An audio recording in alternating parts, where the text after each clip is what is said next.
starts over. I got up the stairs without tripping. Hi, thank you very much for asking me to come and speak. I'm very honored and a little bit confused by it all, but I'll try not to let that interfere. Confusingly, I thought I was here to talk about the book, but then I took a road trip with a friend a couple of weeks ago, and she convinced me to talk about something else. And like Christina, it's probably just better if you do something without a lot of planning. I've worked with a lot of people. I think I've now been in the workforce for 42 years, which is staggering. I just calculated that. That's not a good thing to have just done. But the thing that I'd like to share with you today is I have concluded that men and women are different. Yeah.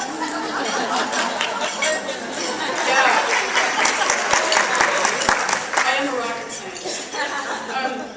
But that there are good things and bad things. And I just want to talk about work. I don't want to get into that other area because I can tell you I'm sure no expert there. But within the workplace, I thought I could talk a little bit about what I've noticed over those years about the best of both worlds. And it all comes down to something that I formulated a few years ago, which goes, talk like a man and listen like a woman. A few days ago in my store, the home farm store in Middleburg, I noticed that the meat case looked nice, but it had a little issue on one side. And I pointed this out to the manager, and she turned to the man who works behind the counter. She says, "Oh, Joe, would you do me a really huge favor? There's a little, you need to fix that right over there. I do it myself, but I've really got to get these orders out, and I really, really appreciate it. Oh, thank you. It's always so much better when you do it." And I looked at her, and I took her aside, and I said, "Lauren, I don't mean to be critical, but I think what you just said has completely obfuscated the lines of his job description and your authority." And she looked at me and she said, "Well, I find that they always respond to me better when I'm nice. I have a lot, to me it's not a very fine line between nice and ambiguity." Right? And about 2 seconds later, we noticed that something had not been taken care of behind the register. And Carlos, the butcher, looks at the same young man and says, "Joe, go get the caps at April's." And the young man responded the same way. Cheerfully, did the job, took care of it. Who came off better in that exchange? And both of those people work for the manager. And why do women always feel like we have to qualify our authority? Why is that? My trip companion said that just a couple weeks before, she and her husband had walked into one of their stores, and she noticed that the front display was not very well done. And she starts out with, "Oh, Jane, I know that you work really hard and you really like the store, and I really, really appreciate that you come in all the time and your attendance, and you're really enthusiastic about the store, but the front display, well, obviously this is just a thing about taste," and she went on for like 5 minutes. Her husband walked in a few minutes later and said, "Front display looks like, go back and fix it." Both people got the same response. So why is this other way a good thing? And the final episode I'd like to relate is actually something that I did a long, long time ago, and I don't do this anymore. Mary says to Liz, Mary is the manager, "Liz, I want to go over a few things regarding your performance review that you might not understand or feel are unfair. I realize you try really hard and that performance appraisals are by nature subjective, but, well, we have to have these objectives because the company needs to rely on each of us to do our part. Not that you aren't a great employee. And I really appreciate the fact that you have great attendance, you're rarely not on time, but, I understand it's not easy to get everything you want to accomplish done every day. Lord knows there's a list as long as you're on the things I need to get done. So I don't want you to think you're being singled out, or that this is something that affects only you. Sometimes this place is like a total zoo. But there's a few things that aren't quite really, that need a little work. What doesn't burn?" John to Liz. "Liz, here is your performance appraisal. I've listed 8 areas where your job performance has been substandard. You've got 30 days to deliver tangible progress on the first 3. We'll meet every week to review your progress, and I will prioritize the remaining objectives on the schedule as appropriate. If you successfully complete this past year's objectives according to the agreed schedule, we will establish your new priorities and have a discussion at that time about any raise. I'm sure it goes without saying that the additional time it takes you to finish up this current year's assignments will be deducted from the scheduled deliverables in the new fiscal year. Thanks for coming in. Who would you rather work for? How can you possibly elucidate how you could improve your performance in the first conversation?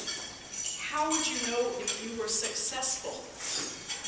And I think that you wouldn't know if you didn't get a raise, why, or if you did get a raise, why. And this is not a good way to, I think, establish credibility and leadership and respect in the workplace. It's just simply not. And we've got something else that hampers women. English as a language is stacked against us. You probably don't sit and think about these things, but I'm a little odd and I do. I once wrote a paper that listed 37 pejorative words that were exclusively feminine and had no counterpart for males in the language. Parking, parrot, and shrew, list goes on and on. Even where there is such a counterpart, such as witch and warlock, it's invariably the female part that takes on the very negative connotations and are used exclusively in pejorative descriptions of women. On the other hand, there are male-only words, but these are with one exception. Good. The only exception, by the way, is kaja, or its relationship in language. If a man is described as manly, what does that convey about him? And if a woman is called manly, what does that convey about her? Or if a man is called womanly? In the former, it denotes strength, courage, principles, and on and on. Womanly, on the other hand, denotes exactly the opposite. And when applied to a man, womanly connotes cowardice, fretfulness, unreasonable concern over appearance, etc. I could not think of one word where the feminine was complimentary and the masculine word was not, or even neutral. So I think it's really, really important that we pay attention to our language in the workplace, because we start out in the wrong place. My theory is that men and women in business are playing different games. Men who have strong opinions in the workplace do not suffer fools, work without apology for their own interests, remain firm in their commitment to their vision. They're called leaders. Almost without exception, a woman who has the courage to argue her position, push for her vision, be dismissive of those who are slow to understand her vision, or be conciliatory to those who oppose her leadership is emotional and not a good team player. Why is this? I think as young women we're told that time spent alone is unsociable and not thinking of others and being unhelpful. Boys are left alone and their time is respected. They're given toys that take concentration and long periods of attention span, like Lego, erector sets, building blocks. I think we don't give little girls time on their own or respect their time. And this is, I'm not going to diverge too much into here, but I have another spiel that says this is why women don't stay in math and science in college. We're pre-programmed for failure. Because it's okay if we don't do that. Imagine some boy comes home and he's flunking out of, calculus or, chemistry. Just no quarter. A girl comes home and she's flunking out of calculus and chemistry. Oh, that's right. And so we pre-program our daughters to have short attention spans, be outward directed, and it's okay to fail. None of those things will get you through graduate work in the hard sciences. So that they're not there to me is not also rocket science. But I don't think that's the real crux of this. I think it's until recently it was only boys who played competitive sports. I'm probably the oldest person in the room, which I find really freaky. But when I went to school, there really wasn't any sports for girls other than maybe, if you had a rec park and I didn't live in the city. Boys learn a competitive paradigm from a very early age. What's a competitive paradigm? It has a hierarchical reporting structure. Some positions have more prestige and more reward than others. There is an order and very clearly defined responsibilities. the second baseman doesn't pitch, and if the ball goes over the second baseman's head, the catcher doesn't run after it. The success of the team depends on everyone doing their own job to the best of their ability. Women are raised in a collaborative world. There's no hierarchy in the collaborative world. Responsibility is shared and success is shared, as is failure.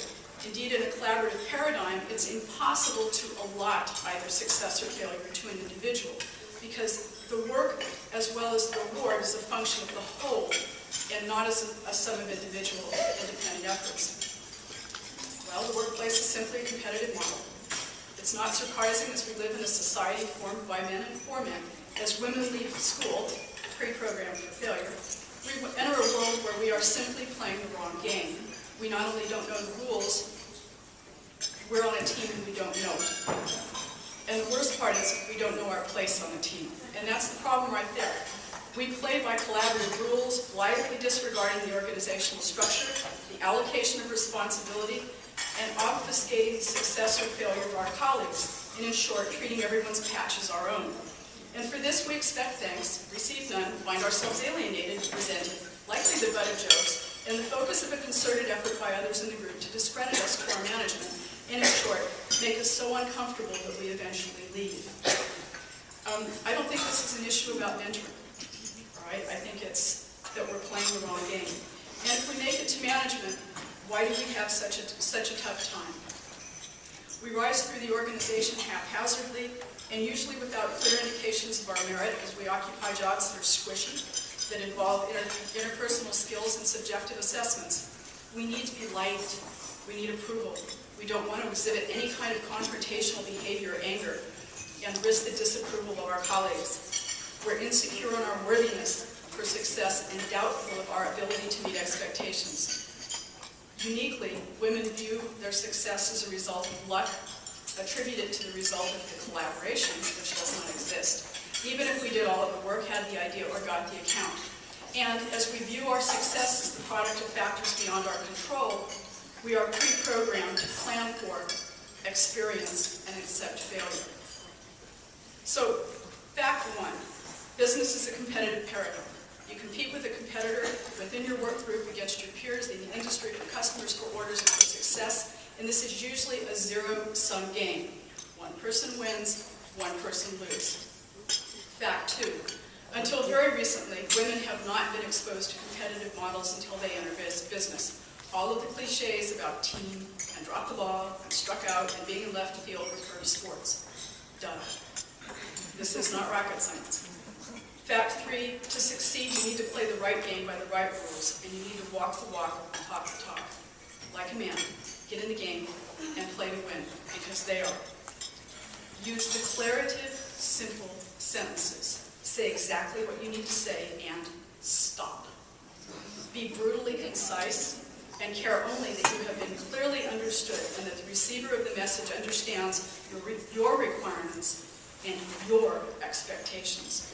Do not look for friendship in the workplace. Look for allies and antagonists. Do your job. Succeed at your priorities. Stay focused. Save your energy for the tiebreaker and overtime, to use sports analogies. Help only if you're asked. And make sure that you are clear in your expectation of reciprocity at your discretion. As Al Capone said, I don't do favors. I collect debts. Respect yourself, your job, your time, your position, and your place that it has in the hierarchy of the current game. And take time to celebrate your achievements and your success. Smile. Everybody will get really nervous and ask what you're smiling about. Rediscover play. Turn your energy into exploring things you might enjoy. And start now. Success is about making options for yourself. Having the time and energy to explore and to grow and to keep learning.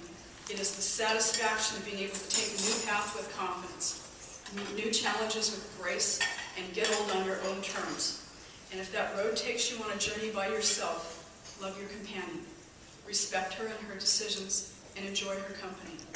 Find her interesting and cherish your time with her. Who knows, you might even write a novel.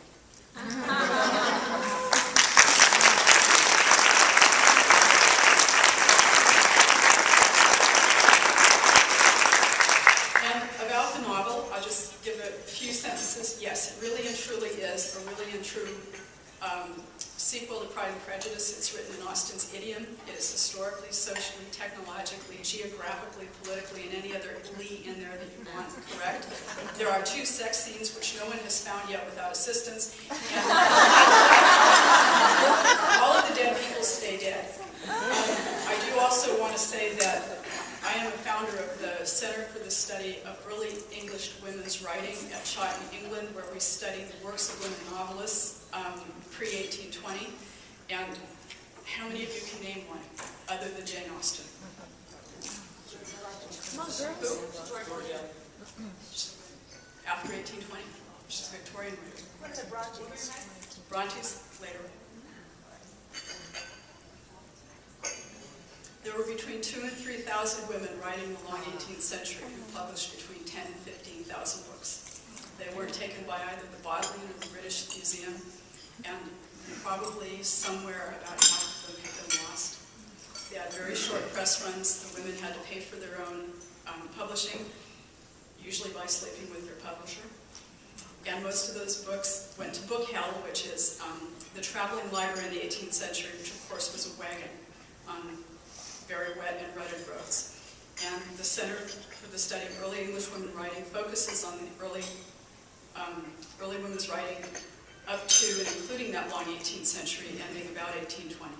And the Chawton House Library. And the relationship of that library and that study center to that book is that I've been working on that book since 1984. It took me 26 years. And after unceremoniously leaving Cisco, the 1,500 volumes that I used as primary research for that novel became the core of the Chawton House Library. Chawton House Press published the novel as its first publication. We have 4 other ones coming out this year and a long list. I encourage all of you who have any interest whatsoever in early English women's writing to apply for a fellowship. We take about 80 fellows a year. You get to stay in an absolutely gorgeous 16th century stable. It's Jane Austen's brother's manor house that houses the library and the study center. And we have had an absolutely phenomenal group of mostly women, but not all, coming from 17 countries and publish what I consider a very, very respectable academic newsletter called The Female Spectator, and I would encourage you guys just to look online. We've got about 60 of the only extant copies of these novels, which our wonderful ladies have put online voluntarily. They have to be typed in by 2 people. And it's turned into it's turned from an arcane idea by some wacko American computer person with too much money to the center for the study of early English women's writing in the world. We have the largest collection of these early books, and just a very, very, very engaging group of young scholars. We now partner with Southampton and Oxford University to grant an MA or PhD in 18th century literature, long 18th century, and older people who find a reason to come back and keep learning. So I would encourage you all to look at Chawton and see if maybe you don't want to come and play in our 40 rooms. So thank you very much.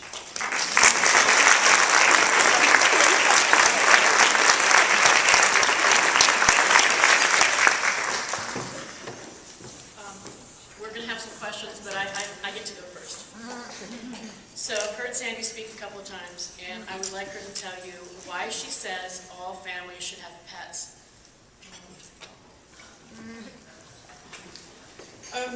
I feel really sorry for kids who don't live on farms, because I think that people who are old or young or otherwise marginalized in urban societies aren't really needed. And I can't imagine either getting old or being young and feeling superfluous, but I was so lucky. I was the only kid on the farm. And every day I would go out and all of those faces would look at me and all of those eyes, and I would have their breakfast. And they adored me. And I think I had a lot of energy and not a lot of structure in my early life. And I think the fact that by the time I met their needs and worked on the farm and did all the other stuff the kids usually have to do. And both my parents worked very long hours every day, so I was pretty much off on my own. I was just too darn tired to get into too much trouble, and that was a great thing. Okay, one more question from my daughters that are sitting over there. They are so impressed that you founded Urban Decay, and they would like to know, how did that fit into your life, that you decided to start a makeup line? First of all, anybody who wants to start a makeup line, it's very turnkey. In 3 weeks you could be on the shelf. So it's mostly just an idea and packaging. It really started because I had an aunt whom I adored, and she was very elegant. She lived in Beverly Hills. And she looked at me one day when I was 39 and said, "Kit, you're just about 40. And I said, "Yes, Aunt Jerry, thanks for reminding me." And she said, "I gotta tell you, it's time that you lose the t-shirts and jeans, and by the way, you could use a little makeup." And I thought, well, t-shirts and jeans are not negotiable. We're not going into this now. But so I thought, okay, this woman ostensibly loves me. I'll go see about makeup. And it was all pink. I'm not pink. I'm kind of a pale blue color. And all of it seemed to be oriented toward trying to make me look like Christy Brinkley. All the makeup in the world is not going to make me look like Christy Brinkley. You know, I suppose it would be nice if it would, but then we'd all look like Christy Brinkley, and then she wouldn't be special anymore, so that's probably what I just thought, well, you know, I kind of want to look like me, only maybe a little better. And there was just nothing out there, and it was all just seemed to be this kind of argument with your face. And I thought, boy, I tell you, I can't do this for 40 years. I got to have a little fun here. And so Urban Decay was just my no vote at the cosmetic industry. And just saying there has to be a different paradigm here. We have to be able to play with this stuff and play with ourselves and have a good time and be a little creative. And that's what it turned out to be. And I'm very, very happy to say that my creative director, Wendy, is still with the third or fourth company that it's been sold to, and they're going to do $60 million this year.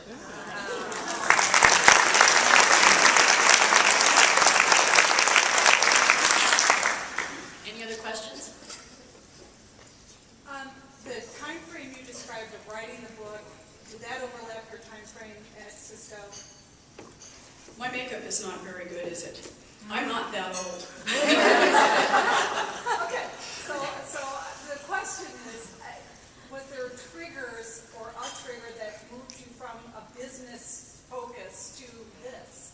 Actually, it started in the other direction. I started this in 1984. I'd finished my master's in computer science and computational mathematics at Cisco, and I was working at the Graduate School of Business, and in 1982 I saw that what to me is still the only production of Pride and Prejudice. Sorry, all of you Colin Firth groups. It's a generational thing. And it was just a whole other world, and I got to tell you, graduate school in the sciences at Stanford at that point, computer science was absolutely brutal. My job was absolutely unpleasant, and it was just a great escape, and I just stayed there. And after reading all of the novels, you know, we just sort of sitting around talking about, you know, what we'd like to, you know, what we'd like, and the answer was always more Jane. And when I started this in 1984, there wasn't this hideous compendium of, you know, 50 Amazon pages of bodice-ripping zombies, you know, that murder each other in between the orgies. It was a completely different world.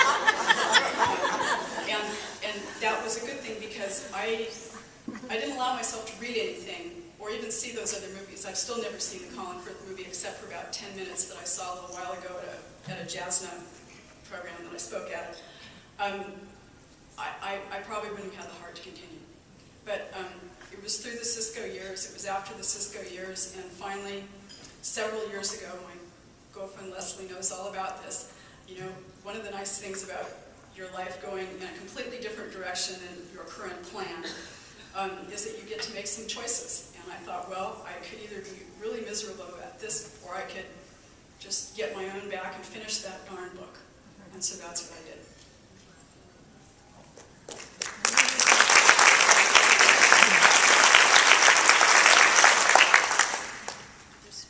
You can pick the question.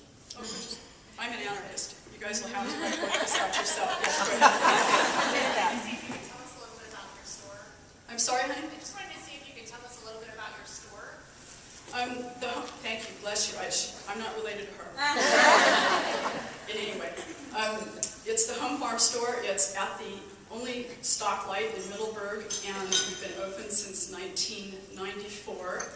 And we are very much focused on local product from local farms. We're very good about that. We try not to have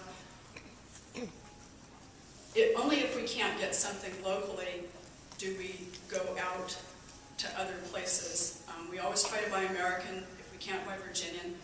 And we focus on organic food and humanely raised meats and vegetables. It's a very nice place to shop. We have beautiful food that is also served at the Hunter's Head Tavern in Upperville, which was the first certified humane restaurant in the country. And the butcher shop is not the only one, but it was the first certified humane butcher shop in the country. And they're both owned by my farm, which is Ayrshire Farm, which was the first organic certified humane farm in Virginia. And I think we have really, really, really good food, and you are what you eat. Yes, ma'am. Go over a little bit more on the fellowship. I have a daughter who's a writer, and I know she would love to apply for this fellowship. The question was about the fellowship at the Chawton House Library and the Center for the Study of Early English Women's Writing. You don't have to have any kind of professional or academic affiliation, but what you do have to have is an interest in a project that focuses in the same place that the library is focused on, which is early women's writing, particularly fiction, but we also have a large collection of plays. Anybody know that in the early 1700s, one woman, Aphra Behn, had 17 plays on the London stage in 1 year? No one's even come close. Sarah Fielding was more famous in her lifetime than her brother Henry, and that women were writing novels 150 years before Defoe. And that's what we work on, trying to discover those women, learn about their lives. I collected a lot of the ephemera. We have books going as far back as we can find them by women mathematicians, philosophers, scientists, artists. The 18th century was a very, very, very good time to be a woman. And the 19th century was not. And there were a lot of things that flowered in that 18th century that were kind of pretty systematically wiped out. We call them Victorians, but it was more than that. There were 2 women founders of the British Royal Academy of Art in the 18th century. It was another 100 years before there was another one, and they turned out Beatrix Potter. It's an interesting place, and we find really cool things all the time, and I just want to extend a very open invitation to come and make a proposal, and we will put you up for up to a month. Free use of the library. We don't cover other living expenses, but you have free access to the library and a place to stay. Yes, ma'am. After this book tour, do you have another book in mind? Well, actually, I'm thinking about it. And I've teed this last book up, if anybody remembers about the Wickhams, the evil Lydia and Mr. Wickham. I sent them to America. And that was because I felt really bad that at this point I know a whole lot more of English history than I know about American history. And that to me is very embarrassing. And I thought, okay, maybe the next 26 years I go and learn this stuff. But then, a couple of years ago, as I was coming down the home stretch, I published this book. This book went to print on 11/11/11. That previous March, I was in Africa trying to finish this book, and I was on this private island in the Seychelles, and a lady about the geometry of this podium, and maybe a little bit larger, from Russia comes up and she says, "What are you doing? Everybody else out swim, the sun, they have good time, you just sit here all day, all night, you work. What are you working on?" And I go, "Well, gosh, I know they read Jane Austen in Russia because I know her books have all been translated into Russian. Do you like Jane Austen?" "Oh, my God, I love Jane Austen. I read the novels at least once a year. I love her. She is my favorite." And I said, "Oh, cool. Well, this is a sequel to Pride and Prejudice. Would you like to read it?" And she goes, "Eh." And so I mailed her a PDF file, And a few days later, she comes back, they're writing, and I go, hey, Glass, what'd you think about it? She goes, eh. I think you write sequel. I go, Glass, it is a sequel. She goes, no, you need to write sequel. Pause and Prejudice. It's a gripping story about love between cat and dog. Cat family hate dog family. Dog family hate cat family. Cat is kidnapped by mafia. Dog tried to rescue cat. Lots of gunfire, machine guns, car crashes everywhere. But in the end, dog find cat. They get married and live happily ever after because he's Austin. So it sounds to me like Pause and Prejudice is a whole lot more fun. So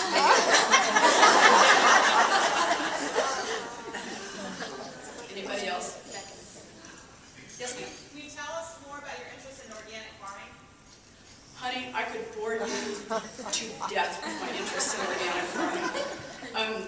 It all comes down to, I think once you've farmed, as I was raised on a farm, we need a 12-step program for farmers. America loses 1% of its farmers a year. We're now fewer than 2% of the population. We're not even counted as an occupation by the census anymore. The only sector of farming that is actually growing are middle-aged women coming back to farming and trying to make a positive impact in the community. Doesn't that sound familiar? And when I was a kid, it was really my grandfather's farm, and it was organic because, well, in the first place, we didn't have the money to buy all those chemicals, but secondly, we were farming in a rock, and there's not much that the chemical industry has much interest in the rock farmers. And of course, we all had other jobs. 59% of farmers have full-time employment outside the farm. 14% of farmers live below the poverty line. The average farmer in Virginia is 63 years old and $40,000 in debt, counting their land value, counting all of their assets. They're $40,000 in debt. It just sounded like a great place to be. I was absolutely convinced that the factory farm model of chemical farming, and I refuse to call that conventional agriculture, because my grandfather's farm was conventional agriculture. The other's chemical agriculture, and I want there not to be any confusion there. Like pink slime, let's call it what it is. So I just thought, I have to be able to set this up in a sort of a medium-sized way that I can not harm the land and not harm the animals and do good for both and make really, really, really good food, because I can tell you why food isn't good anymore. That's another lifetime of explanation.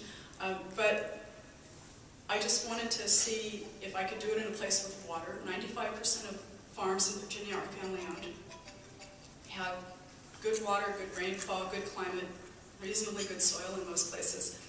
And I suppose the end result was, I came here because I could. And it looked like a great place to farm, and everybody has a terrific appreciation not only for land, but also I find that in our community particularly, people are very committed to open space and land preservation and the health of that land, and you're not like a complete freak if you really, really like animals. And so I fit in pretty well there. But I did come to farm, and I am farming, and it's the hardest thing I've ever done.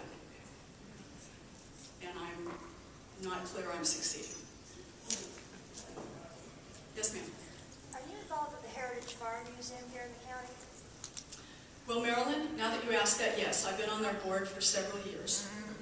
And I want to put in a pitch for the Heritage Farm Museum in Sterling at Clogmore Park. And the barn there that we restored is named in honor of one of our native daughters, Mary Howe de Zaragoza, who was the first national cattleman who was, in fact, a cattlewoman.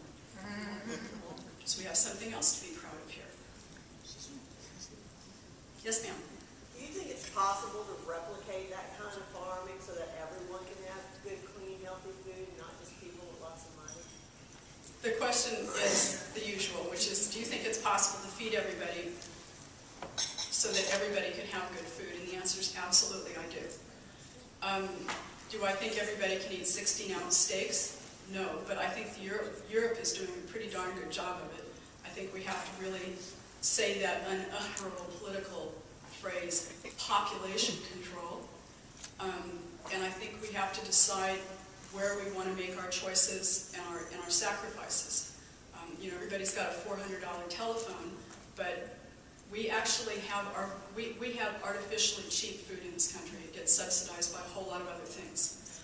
The government pet food, you know, we don't pay to clean up the health mess, the environmental mess, the labor mess, you know, and the fact that, you know, until recently there was no health care.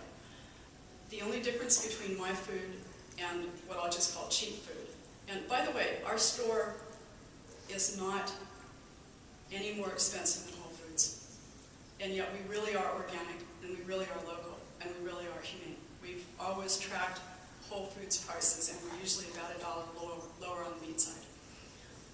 You know, if I wanted to eat the stuff, I think I'd want a piece that was really, really, really good, and eat enough that I really could enjoy it, but it didn't impact my health in a negative way, and I'd want to feel really happy about my contribution to saving heritage breeds and making the land healthy once again, and not contributing to all of this downside of chemical factory farming and that kind of misery.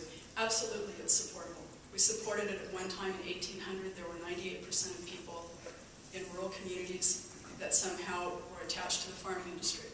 In 1900, it was half of that, and 100 years later, it's down to 2%.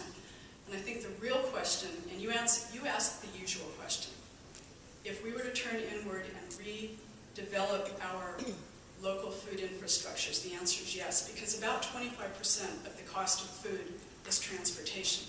So right away, I've got a 25% advantage. Not to mention the lack of advertising overhead and the rest of the stuff that goes on. So yeah, I honestly, absolutely do believe that it's not only possible, and you know who's doing the most for this is the Department of Defense.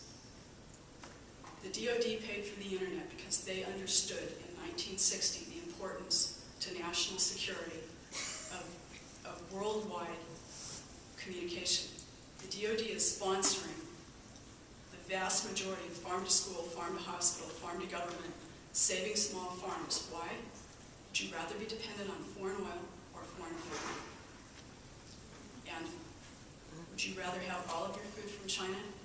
Because that's the way this is going. We cannot lose 1% of a very small number for very long. And I will tell you that the hardest thing about my job is not farming. Unlike farming in California 40 years ago, I have to be the transportation company, the processing company, the slaughterhouse, the farmer, the marketer, and the retailer, the wholesaler, and everything else in between. And that's a pretty darn tall order for anybody. And farmers as a group are probably among the least prepared for that kind of individual requirement, which is why they all sign up with Cargill and Tyson. So yeah, I think it's not only something that can be done, but if we are going to survive and thrive and rebuild our country to what it was, you know, manufacturing and, you know, bring all of our industries back. I think that's an industry that we absolutely have to bring back. Think about it. There are 3 industries that generate cash in an economy. They are all primary industries. Everything else just moves it around. What are those 3 industries that actually create money for a society? Manufacturing, mining, and agriculture. Everything else just moves it around. Think about that. I didn't make that up. That comes from Adam Smith. Probably a long time before that. Why is it called Texas A&M? That is the fundamental growth machine for an economy, and it's not housing. So I think we have to do it if we're going to survive. Once again, I find myself not in the mainstream. Well, I think that's the end of our time.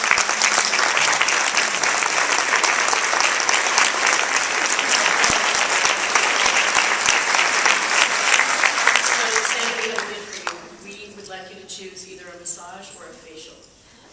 That's awesome. That's a tough massage. It is. I think I'll have a massage. Okay. We'll Ayurvedic massage from Karma Spa. Thank you. And you will feel 20 years younger after that. Rebalance your chakras, and it's fabulous. It's good because it's pretty clear I don't look 20 years younger. Thank you so much. I just wanted, I picked a massage because I didn't want to like make my rest of my body envious of my face.